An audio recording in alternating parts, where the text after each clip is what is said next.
Happy Friday, everybody, friends around the world, from the Washington, D.C. area where I'm sitting to the Brussels area where some of the team is sitting, and our authors who are joining us from here, there, and everywhere. We're here today to talk about the Future of Privacy Forum's annual Privacy Papers for Policymakers. This was started more than a decade ago at the suggestion of a prominent academic now at Georgetown's law school, Paul Alm. Paul was a member of our academic advisory committee at the Future of Privacy Forum.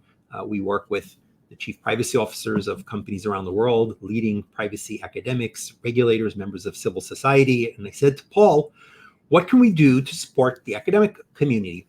And Paul said, I focus on policy a good deal because these are issues that are important and relevant, but not everybody in academia is in a position to do so. Often academic publishing requires one to advance a small important bit of knowledge, building on top of all the other previous literature, and the key topics that might be important to regulators or policymakers or the media aren't always the most practical issues for academics to publish on and advance their career path or tenure. And Paul said, but bringing recognition to those works would be extremely helpful. And I love the idea as well, because I realized that leaders in industry, members of parliaments, congressional staff, data protection authorities don't have the time to track all of the academic work. It's not always available. It might be behind a paywall. It might be in a journal important to a particular sector, but not at all on the radar of policymakers. And some of the most critical problems and challenges that they are grappling with are sometimes creatively addressed by some of the leading minds in academia. So that was our goal. Could we put together a jury and go through the literature and then collectively say, these are papers that policymakers, data protection authorities, regulators, anybody interested in understanding this path should be reading? And then even better, can we give you a short summary? Because we know you're busy and we want you to read the entire paper, but can we provide a short summary and then an opportunity to hear from some of these leaders themselves? So delighted that we have a increasingly global selection of papers from around the world. Data protection regulation obviously has become more global than ever, with each jurisdiction influencing the other, learning from each other. And so we're really pleased at the selection of papers we have today. That's it for me. I'm now going to hand over the reins to Bianca, one of the leaders of our global team, calling in, I think, from Brussels today, and she'll handle helping coordinate the rest of the conversation and introducing the speakers. Bianca, to you. Have a great weekend, everybody. I look forward to listening in from the backstage. And please do get your questions ready. We'll have opportunities during the program as well.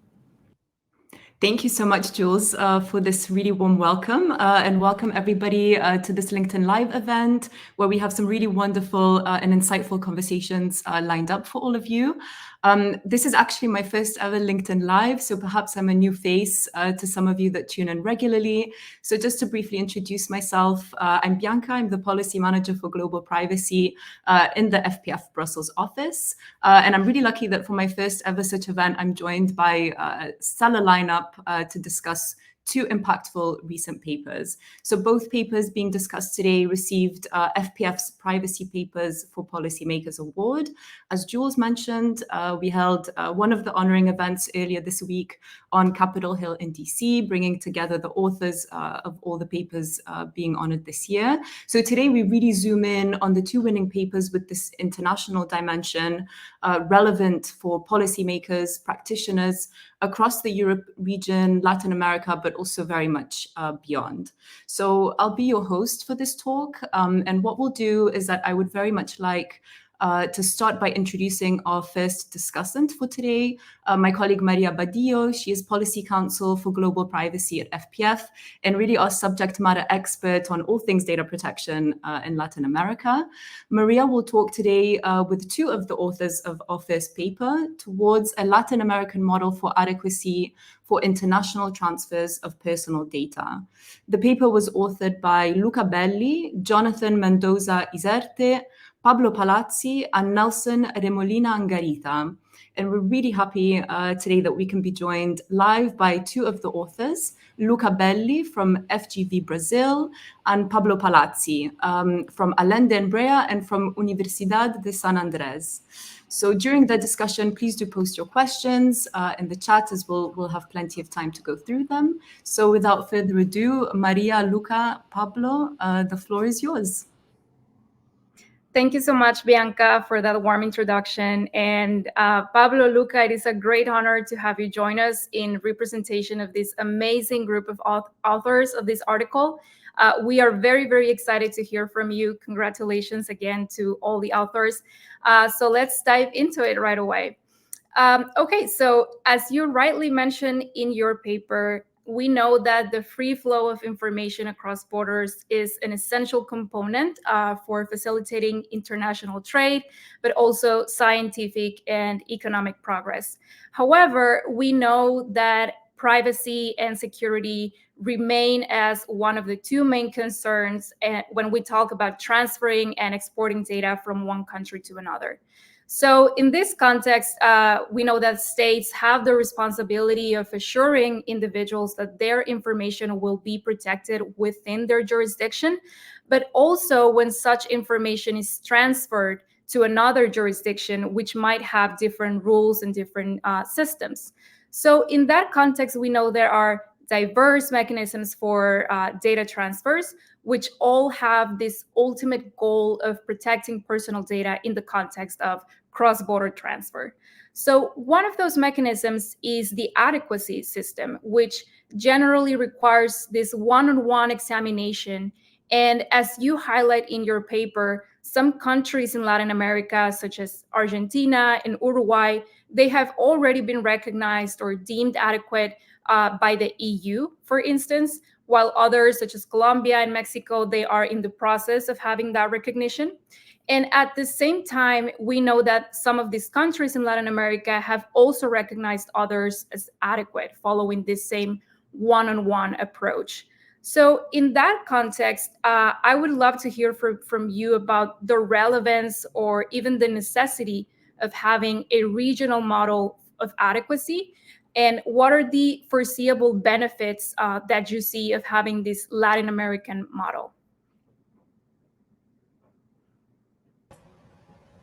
Yeah, if I may start, also I would like also to stress that there is also a fifth author of the paper that I think it was not mentioned. She was not mentioned, Anna Brian, who is also the UN Special Rapporteur for Privacy. So I think it's more than necessary to mention her and to also remember that this has been really a team effort, right? And we have been discussing this topic for the past 2 or 3 years, actually, thanks to CPDP Latam. That is a conference we organize here in Rio every July. Is the Latin American version of CPDP that many of you may already know. And what we discussed over the past years is precisely the fact that adequacy mechanisms are springing up around the world. Most frameworks around the world take strong inspiration from Europe, including the fact of building their own adequacy mechanism to evaluate when data transfers are possible, when there are guarantees of substantially equivalent norms and institutional frameworks that will protect data privacy and security. And so our idea was to start mapping what is the Latin American context, especially in the 5 largest countries, or let's say more relevant in terms of how long they have been exploring data privacy or their size. Like we analyze Argentina, Uruguay, Colombia, and Mexico, which have been the trailblazers of Latin America, and Brazil. This is one of the newcomers, but hosts half of the population of the continent.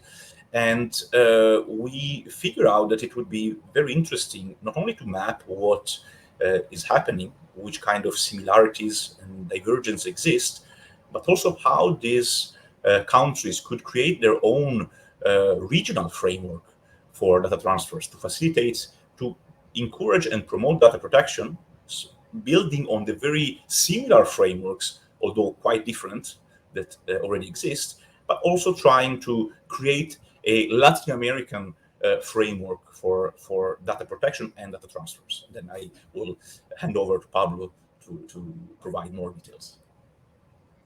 Thank you, Luca. Well, as Luca said, the idea to write this paper was born in CPDP Latam conference in Rio that are hosted by Fundación Getulio Vargas and the Center of Nanotechnology. And we have this idea of writing something about regional but international at the same time, and we choose the international transfers topic because it's just by itself obvious international, and we saw differences in each Latin American countries. I mean, there are a lot of commonalities because, as Luca clearly said, Latin American countries are importing the European model. But then when they import it, they do little changes. And at the end, there are a lot of nuances and slight differences that make things work different in each country. So you can say that we have the same model, but we apply it differently. And we wanted to think about a regional adequacy system because as opposed to the European Union, where you have a coordination system because it's a regional agreement, we don't have in Latin America that. We have Mercosur, which is only 4 countries. We have the Pacto Andino, which is Andean Pact, which is only the Andean countries. Then you have TEMEC for Mexico, Canada, and the US. But there's no one only framework where we can do a common thing. The only framework that could help would be the Red Iberoamericana, where the standard contractor process were developed, but it's kind of soft law. It's not mandatory, and so we decided to took this issue and try to find out how we can develop a regional framework for adequacy, because we think that also Latin America, having an internal system of adequacy, will become a stronger player in the ecosystem of data protection laws in front of other players. That's a starter. Great, very, very interesting indeed, and very certain your clarification that most of these Latin American jurisdictions take a lot of inspiration from the EU model. So in that sense, do you think that while going through the review of these 5 selected jurisdictions in Latin America, do you think there are sufficient elements, commonalities to have a common basis or a common structure towards building this Latin American model? And I'm also curious about what would happen with the rest of the countries. Like, do you see interest from the rest of the countries that might not be analyzed in this model in adopting, considering some of these jurisdictions are in the process of sometimes adopting their first data protection law or even updating their laws? So do you think there could be like this common structure based on your findings? Well, I would say that what we have been quite surprised about is that when we discussed this idea, we found a lot of interest from a very large spectrum of stakeholders. So we might have expected that academics and civil rights activists or digital rights activists could be very interested in such a proposal. But we actually find out that regulators, governments, and businesses are also very interested in this kind of idea, because it would simplify life for everyone.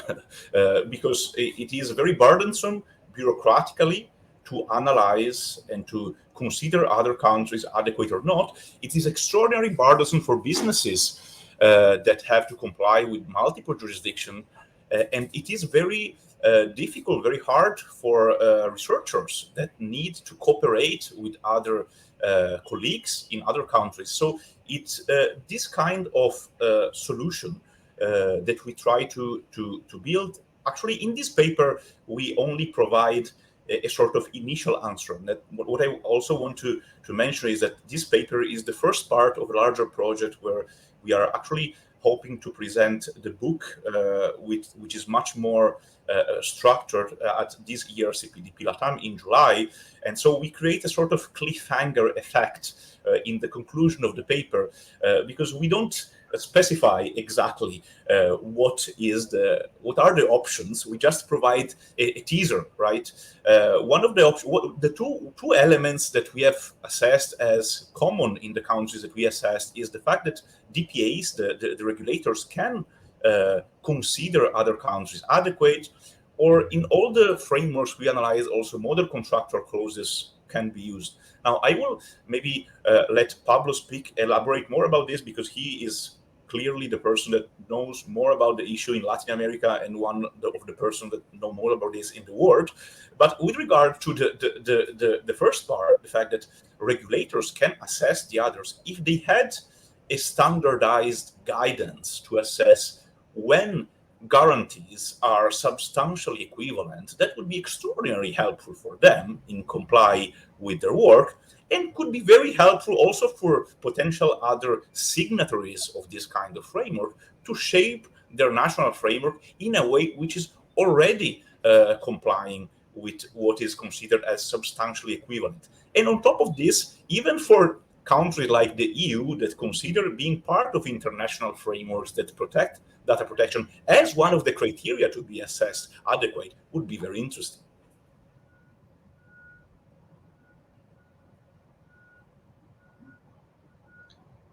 So, adding to what Luca was saying, the problem of one-to-one recognition is that it creates like a spider web of recognitions. So you have Argentina recognizing Uruguay and Brazil, Colombia recognizing United Kingdom, other countries, and then each one recognizes each one. It's like, when you have treaties on tax issues, that they have bilateral treaties. So, and that's burdensome, complicated. You need, as Luca was clearly saying, business need more clear guidelines. So we can develop specific tools like standard contractor clauses, as the Radio Iberoamericana has already done for Latin America, binding corporate rule, which is a pending issue, or we can work on another framework. Could be soft law or an international treaty within any framework, where we members recognize each other as adequate. That happens with Convention of Council of Europe 108 and 108 plus, but then we can do the same at the local or regional level, at certain level. I mean, it could be Mercosur, Andean Pact, etc. So to do that takes a lot of time, because a treaty, we're talking of 2-3 years of negotiation plus 2-3 years of ratification and things. So for the time being, the best solution probably will be to use existing tools that could be regional certifications for Latin America, standard contractor clauses, or binding corporate rules, and that will avoid some kind of problems with bilateral or unilateral recognitions, which it's very cumbersome for companies. So that was a starter, and as Luca clearly said, we are working on a continuation of this first paper, which will become probably a book, with the idea of talking loudly of all these issues and talking to different alternatives of solutions for making businesses easier to transfer personal data within Latin America and outside. Awesome. Thank you so much for your answers. I do see, look at that cliffhanger effect, and I was definitely very eager to hear more about these potential solutions or set of recommendations that you provide in your paper. I think one question would be, well, actually, I have two questions. Whether you see this set of situations or recommendations that you list in your conclusion as necessarily complementary. And Pablo, I think you touched a little bit on like using already existing tools or mechanisms that have been issued, for instance, through the Ibero-American network. Could you explain a little bit more about the complementarity of all this set of situations and the existing measures, particularly the soft law that has been issued by the Ibero-American Network, and provide a little bit of context for our audience here about the role of this network? So the Ibero-American Network is the reunion or gathering of all the DPAs of Latin America. To be part of that, you need a law, a data protection law in place, and a DPA. So for a good example is Brazil. Brazil joined recently because they have a law, but they don't have a DPA, and you need to have a DPA to join. So there are a lot of countries who have a law but doesn't have a DPA, and there are countries in Latin America who doesn't have a law, neither a DPA.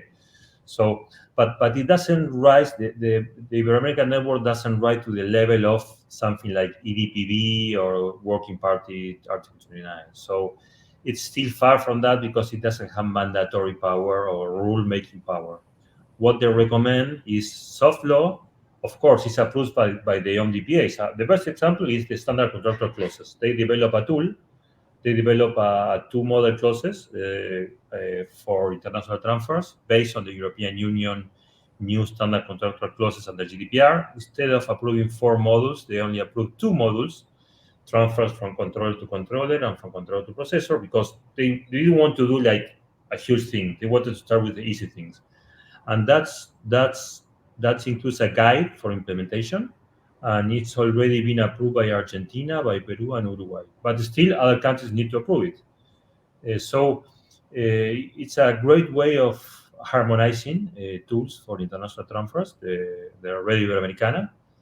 But for example, if they want to do VCRs, they will do not only to create some kind of internal procedure to approve VCRs, but also a way to combine the operations of all the DPAs. And that's something new.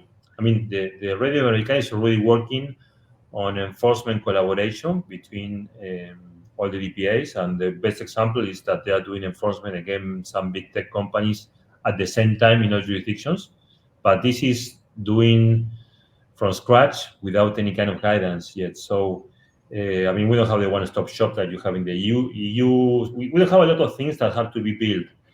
And we have the experience of the EU, which can be useful, but still there's a lot to build in Latin America. So a lot of soft law tools can be developed, and Luca was talking about this in his answer, and you have collaboration between DPA, BCR collaborations, or doing technical approvals for certification for transfer. So there's so much to build yet that there's a lot of work ahead.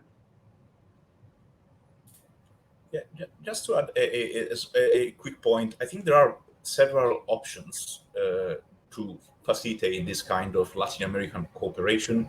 There are already existing intergovernmental organization like the Organization of American States, the recently revamped UNASUR, the Mercosur, which is more reduced. And of course, the challenge of Latin America is it is not the European Union with a predefined organization that set harmonized norms for everyone. Even if Latin American countries have taken a lot of inspiration from Europe, they all have adapted it in sometimes very different ways. So we have a common core of principles, rights, and obligations, but then the nitty-gritty details can vary enormously. And that is why we thought that it would, time is ripe to be ambitious and to propose something that could be Latin American. Of course, this does not mean that there should be any competition with existing frameworks like the Ibero-American Network or the Convention 108 and 108 Plus that are very good tools. Actually, what we have in mind is to have complementarity, that these different existing bodies, networks can mutually reinforce themselves rather than compete amongst themselves. But what is really, in our view, an opportunity that should be embraced is to create something Latin American that so far does not exist yet. Amazing. Thank you so much. I think in terms of time, we are up, so we can perhaps proceed to take some questions from the audience. But thank you again, Pablo and Luca. Definitely, I would recommend the audience to go take a look at this set of recommendations for potential situations that they map out in their paper, and for any policymaker in the audience as well to review them. And we will definitely be on the wait for that second chapter of this very interesting chapter. Okay, so we have one comment from the audience mentioning that the rules across Latin America are usually not unified. And in some countries, the transfer from a data controller to a processor is not considered an international transfer. Do you have any comment or reaction to that? Sorry, you said transfer from controller to processor? Yes. Exactly. Controller to processor are generally not considered international transfers. Probably they're referring to Colombia, which instead of using the term transferencia, transfer, they use the term transmission, which is transmisión. And that's a very local issue of Colombia. So I'm an Argentine lawyer, I cannot answer for Colombia, but there you have an example of differences that requires an harmonizations to have a common rules for all Latin America. So it's a good example. Exactly. I think that is a very good example of how principles that have a very clear European inspiration have been integrated with a tropical twist, and they change slightly, but importantly, right? So again, we have something that could be very compatible, but it isn't. And maybe those are the very small differences that create very burdensome bureaucratic procedures to maybe even deny adequacy to a country specifically for this type of very small but de facto very large difference. And so the interest of trying to promote a shared Latin American approach is precisely to try to overcome these very small but large differences that jeopardize a common Latin American cooperation, market of data, shared standards on data protection and data security.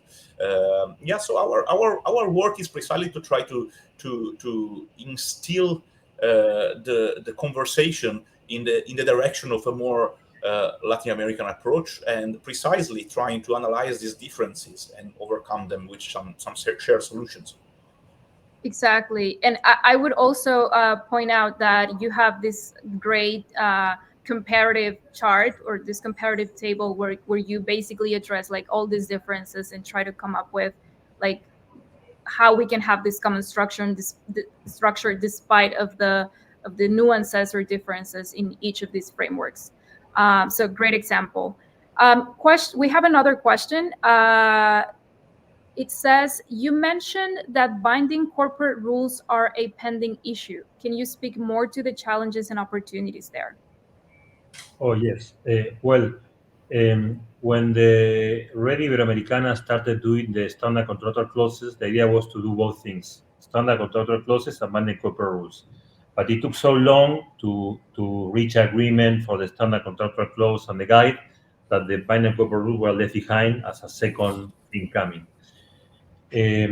But the idea within the Red Iberoamericana was to develop binding corporate rules where you have two issues. One is a procedural issue. You need to coordinate how all the DPAs will approve a binding corporate rule for a certain company. And second, the background issues. I mean, what will be the law?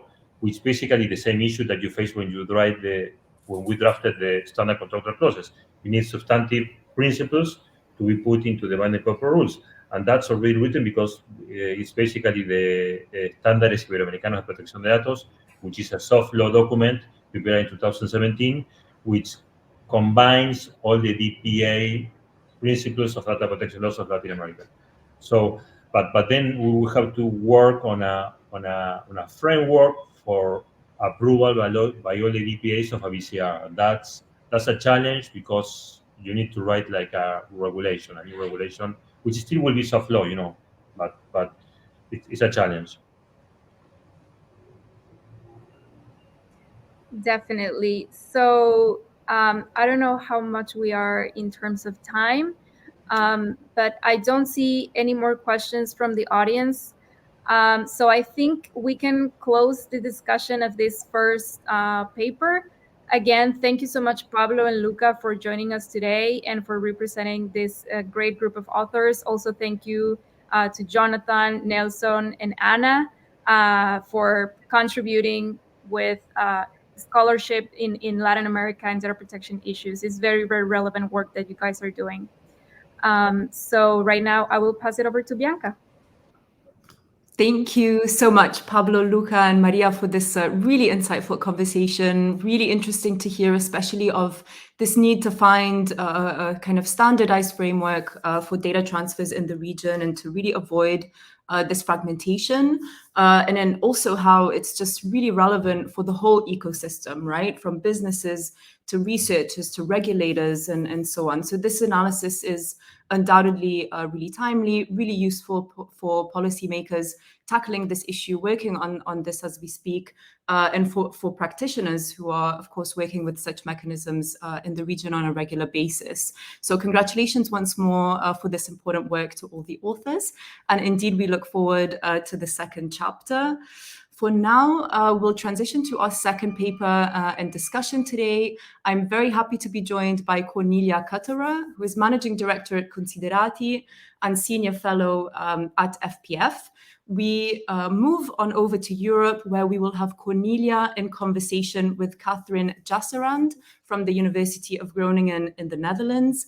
Catherine is the author of one of the winning papers looking at experiments with facial recognition technologies in public spaces in search of an EU governance framework. So once more, very timely and crucial analysis of the current legal framework around facial recognition across Europe. And please do post your questions in the chat during the discussion. So Cornelia, Catherine, the floor is yours. Thank you so much, Bianca. Yes, I'm extremely excited to discuss the paper Experiments with Facial Recognition Technology in Public Spaces in search for a EU governance framework with Catherine, the author of that paper. First of all, I would like to congratulate her to the paper. It was really a very interesting reading, and I have plenty of questions, and I'm pretty sure the audience will so too. Before that, I also want to congratulate you to your appointment as assistant professor at the University of Groningen, which is, I think, brand new. But the research was undertaken during her time at the University of Leuven as a postdoctoral researcher and a Marie Curie fellow, which I believe you still are. So with that introduction, I want to dive in a number of issues. We will talk a little bit about the experiments, trials, and sandboxes. We'll talk about legality, necessity, and proportionality of facial recognition. And even so, the paper itself did not dive into the AI Act. Obviously, everybody thinks about the AI Act when we talk about facial recognition. So we will touch upon that a little bit as well. I will say, everybody who listens here, I can only recommend reading the paper if you want to understand the AI Act and the specific provisions on facial recognition or biometric identification. You need to read Catherine's paper as a baseline for real good understanding. So let's dive into this. Catherine, you start the title with experiments. Let all the audience understand a little bit why you're talking about experiments.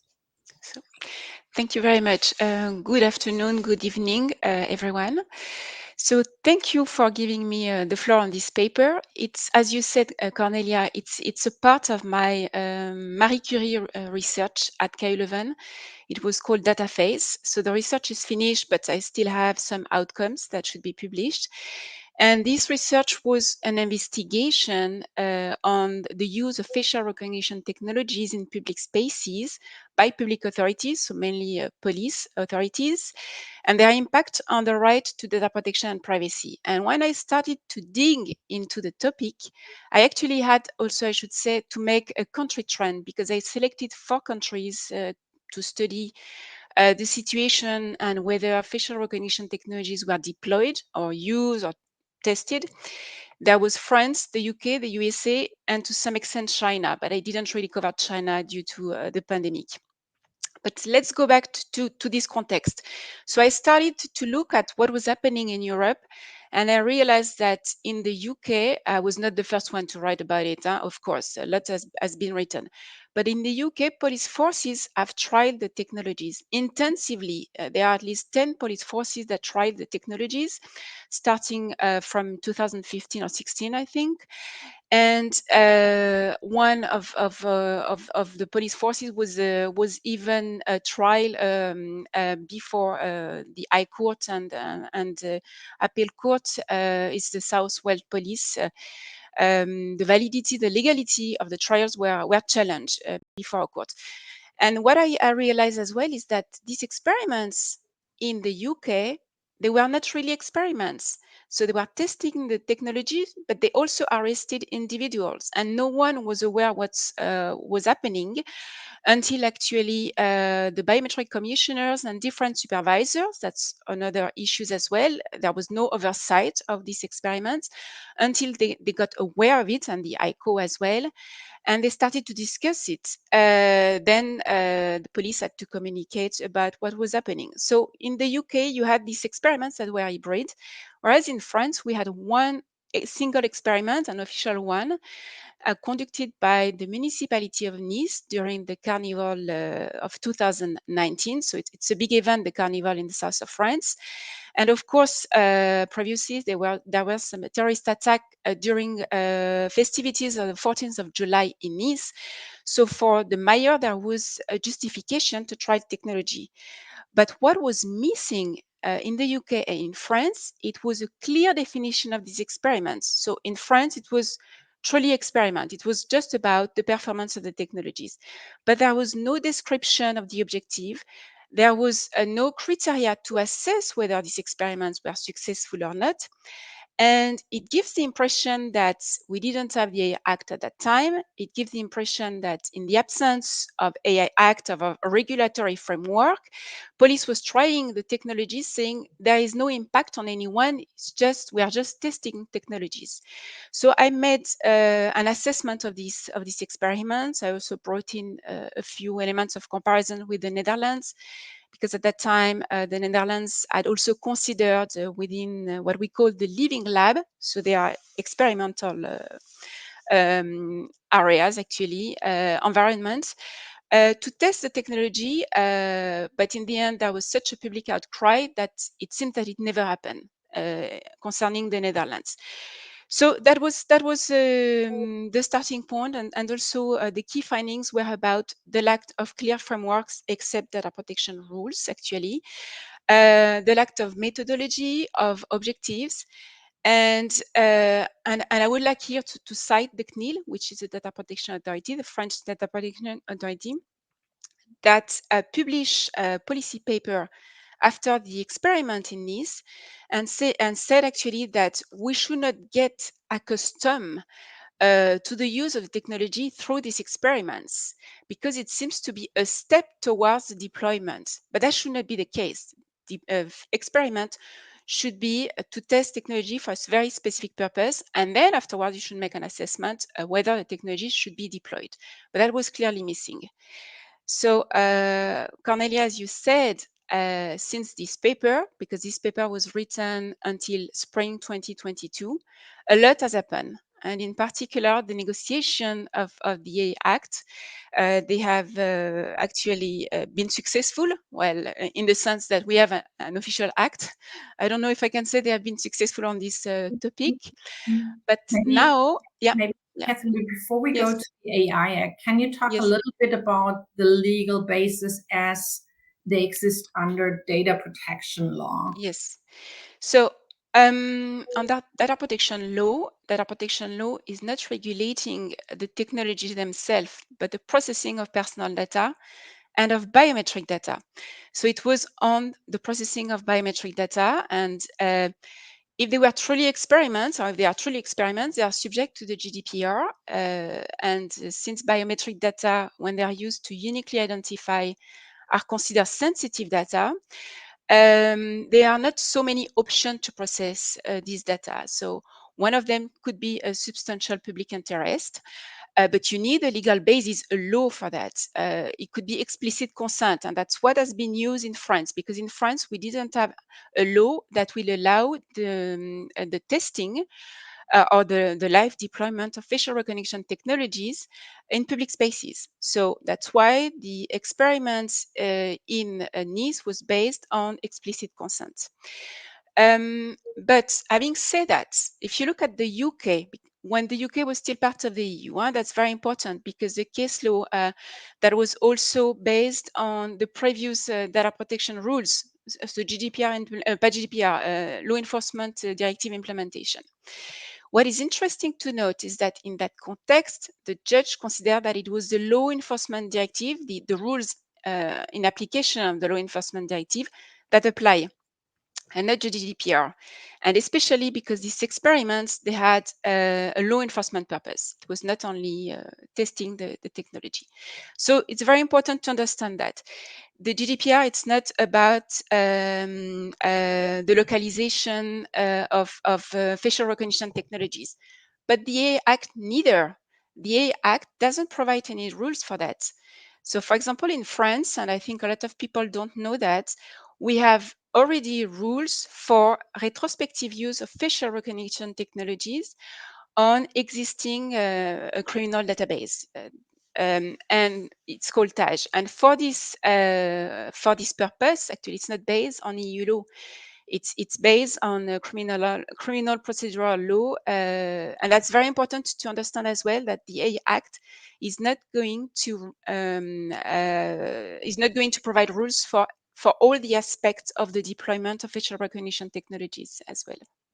So before we dive into that part, just let's go back a little bit to your paper, and in particular, the landmark case as you framed it, and I would agree, the South Wales case in particular, the two court decisions that were driven. What I always found fascinating is how structured the court assessed whether the privacy rights were infringed in line with a proper assessment of the human rights in there. Can you talk a little bit how you think that this court ruling is still applicable today? This goes really into legality, necessity, and proportionality of the assessment of these cases.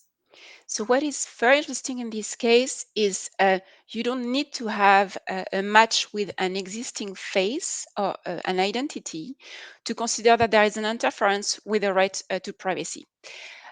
So this actually, I don't know if I would consider that we should use this case now in the EU.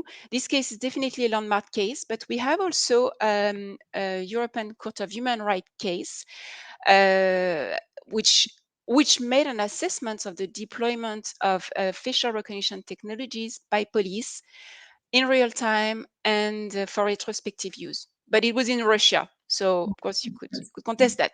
But I think regarding necessity and how as well the ECG will assess the necessity proportionality, we might find more useful to look at now at the European Court of Human Rights case, Glucking versus Russia, rather than the Bridge case. So for me, as you say, what was very important in the Bridge case is the way the court assessed the processing as well of personal data and biometric data, and explain that you have processing of biometric data even if the identity is not matched. Is the fact that a face, it's scanned, and it's an interference with the right to privacy. But what is missing for me in this Bridge case is the assessment of the suitability of the domestic legislation, because the question was not raised to the court. And because of that, we don't know whether the very broad provision on data protection in the UK were sufficient for the police forces to try and to deploy the technologies. So it's something that I found missing in this case law, but that's the only one that we had for a long time. And concerning the necessity, it's for me and now I'm looking more at the Act. What is missing on the necessity is the assessment of absence of alternative solutions that will be less intrusive. It seems that we jump to the conclusion that we need this facial recognition technology in public spaces for a substantial public interest. That's what is written in the impact assessment, but there are not clear justification regarding this use of facial recognition is answering a need, and then is proportionate, and the focus is only on safeguards, as if this necessity was mixed up with the proportionality stricto sensu. So that's also problematic, this point. So but this is not a, yes. No, I don't hinder you anymore to jump into the AI Act, because of course everything that you had written in your paper is still relevant. These laws are still applicable, right? And now, Yes, in absolutely. addition, there is at least a clarification when it is allowed and when it is not allowed. But let's leave aside the prohibitions. They have exceptions, and those exceptions then are high risk cases.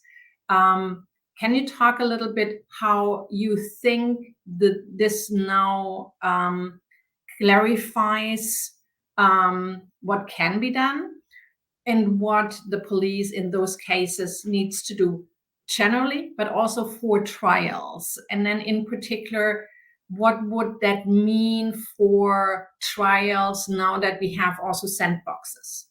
Yes.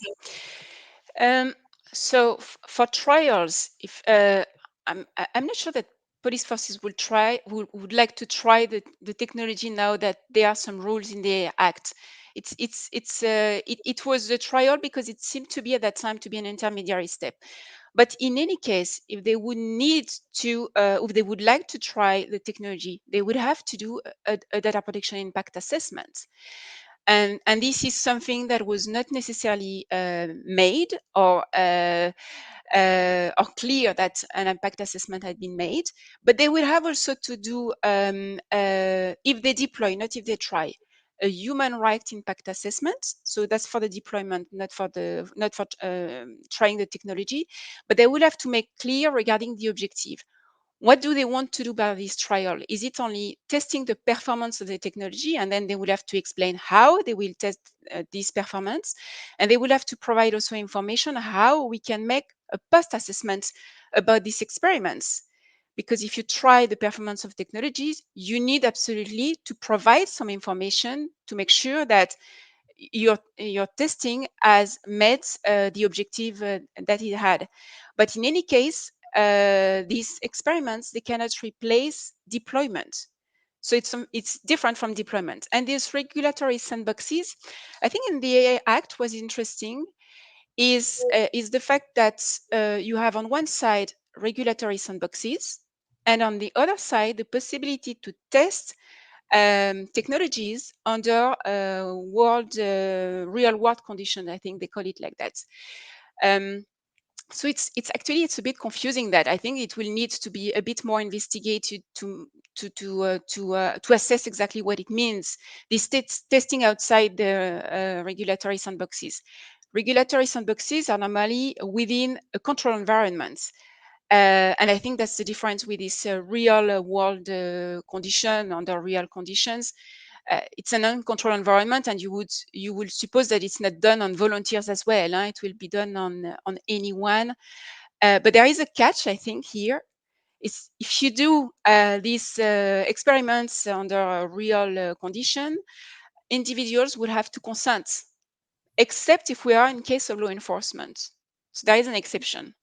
Mm-hmm. So this is something that I haven't assessed, actually. I look at it because, of course, it's important to understand under which condition police could make some experiments. But what I want to say for people that are not from EU as well, that are listening to us, my paper as well look at different policy options for experimental regulatory approach. And I look at what we had in France, because in France, the constitution allows experimental law, and French government, French institutions, different, they push very hard to have such a law ahead of the Olympic game. But in the end, it's not a law that will allow real-time facial recognition technology to be deployed. And I can come back on that if there's an interest. I also proposed at that time DPAA and completed by human rights impact assessment. And I think this should be done actually even for when you test the technologies, and the regulatory sandboxes. So what has to be seen is how these regulatory sandboxes are going to be integrated with the existing mechanism that already exists in different EU countries as well. Yeah, super interesting. So there is still a lot of work Yes. to be done to understand how this will be deployed. I have two questions from Yes. Tara. Yes, The I see first that. one is how to measure the obligations of accuracy, and this was actually one of the key issues also in the South Wales case. And the second, and you mentioned Paris Olympics already, was the facial recognition technology authorized to use during the Paris Olympics? So I'm starting with the second one because I just talked about this point. So it's quite interesting to understand and to read this law. What is allowed is the algorithmic surveillance, so crowd control, for example, in real time. So facial recognition technology cannot be used in real time, but we already have a law allowing the retrospective use of facial recognition technologies. And the law that will be deployed during the Olympic Games is not changing the current framework regarding this retrospective use, but nobody is talking about that. It's just that the real-time use is not allowed. Having said that, you can also track the individual without doing a biometric recognition. So the fact that algorithmic surveillance is allowed is also very concerning from a fundamental rights perspective. So that's what I could answer to that question. If you're interested, I also wrote a blog post on that to clarify the content of the law and what it means concerning facial recognition technologies as well. And about accuracy in facial recognition technology, that's a very difficult question actually, because it's a technical question, but it should be also a legal question. In how for me, what is problematic regarding facial recognition technology, we know that the technologies are not flawless. We know that individuals are wrongly flagged by the technologies. So how can you deploy a technology, especially in that context, if you know that it's not flawless? And it's also part for me of this necessity, this accuracy, because we should have objective evidence that the technologies work for the purposes that we want to use it, but we don't have this objective evidence. And of course, you could say, to obtain this objective evidence, should we not experiment with the technology in public space under real conditions? So I think it's the issue that we have. Where do we start to make sure that we could deploy the technology in public spaces with sufficient safeguards. But So maybe yes. on that, I don't see another question. And Bianca, you need to keep me on time. But if we still have time, I would actually like to question this a little bit in terms of the database that you need to match against. Can you talk Yes. a little bit about that? Because that seems to be very relevant when it comes to accuracy. And also what the alternative tools would be for police, where they might need to check many more people if they don't use the technology. So how does this play into the necessity and proportionality? Yes, you're absolutely right. If you don't have a database, you cannot actually perform facial recognition technologies. So in this database, you should only enter individuals that have been convicted of a specific offense and a specific type of offense as well. And that's what was missing concerning the experiments in the UK, is that it was not very clear who was including in these databases. There was too much leeway given to the police, and also where they place the different cameras. But that's a different issue. So I think you need to be as specific as purposes for individual to understand and to know as well if they are placed in these databases. Now, I think that concerning necessity, it's also something that is difficult because they never came up with alternatives. And to me, is the question: is it the technology that created the need, or do they need this technology to perform their task? And it is something that is not clear actually. It's a new technical investigation for sure, but on the necessity, can they provide evidence that without they cannot perform that task as well?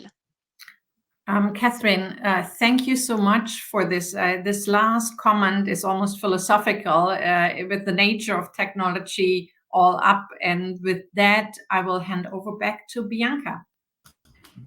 Thank you so much, Cornelia and Catherine, for this discussion and for diving into what is a rather complex topic. I found it really interesting to hear about these specific use cases in the UK and the Netherlands.